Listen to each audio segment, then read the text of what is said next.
Florence, Gordon, Michael. These names now join the ranks of Katrina, Rita, Gustav, and Ike for those living in the South, especially farmers.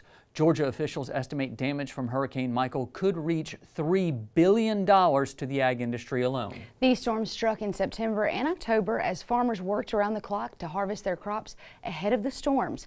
As TWILA's Karl Wiggers shows us, now that the rain has stopped and rebuilding underway, Louisiana farmers and ranchers are sending help from the Bayou State.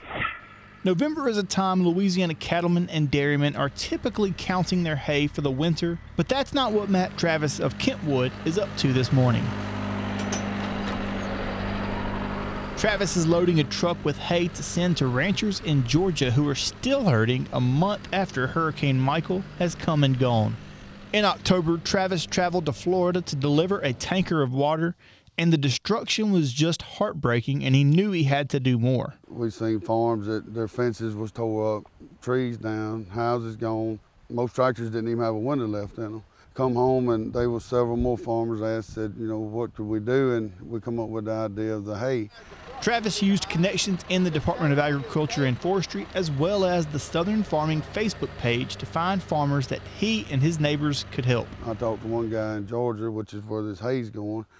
He don't have, his fences is gone, and all they have now, they're having to keep them basically pinned up, which some 2,000 cattle pinned up, and they having to feed them feed, hay, and of course it goes fast whenever you have to do that. No grazing, you know, it's all just basically brought to them right now. So that's what Travis and his community are doing with the help of truckers like Charlie Hurston, who says this will be a great load of relief for these ranchers.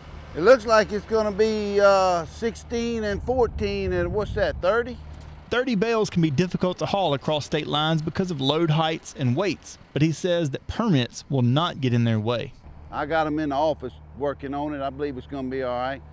But like I told them, it don't matter. I'm going anyway. Cows is hungry, and that's all that matters to me. It makes me feel good that you're able, that we have enough, and we're blessed enough to have enough to be able to, you know, help people out. And it's not all been me, you know, it's Kentwood Co-op, Mr. Bubba Huckabee, the manager at Kentwood Co-op, Nikki Smith, Klein Peter, these two trucks, Mr. Charles that just left here with this truck. They're charging nothing to do what they're doing.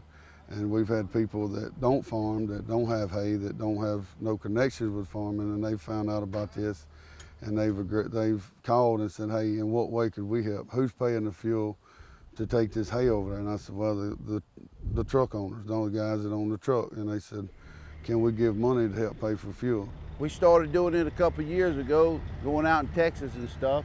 It just went from there. We're just fortunate enough to be able to do it. I just hope we never have to have it. But I feel like, you know, if we do, hopefully they'll remember and help us.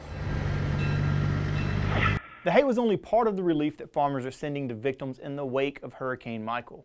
Travis also helped by using his own semi to pull a tanker trailer donated by Klein Peter. It's the kind that usually is used for milk, but this time is full of water to be used to cook for the relief workers and the victims in Florida. And you guys, this is something we see every time a storm hits, every time there's someone in need, and farmers are, it's really cool because farmers are always one of the first to jump in and help, even after kind of the news cameras are gone. And I think it's something that Louisiana farmers understand all too well, because it feels like we constantly have something happening in our state, and it makes you proud, though, to be part of Louisiana agriculture, because we're always some of the first to give back, too. It is, and that's actually in my story. Charlie mentions that. He says, I mean, we've needed this before, and God, I mean, if the time comes, if we need it again, hopefully we're paying it forward into that and kind of investing in that.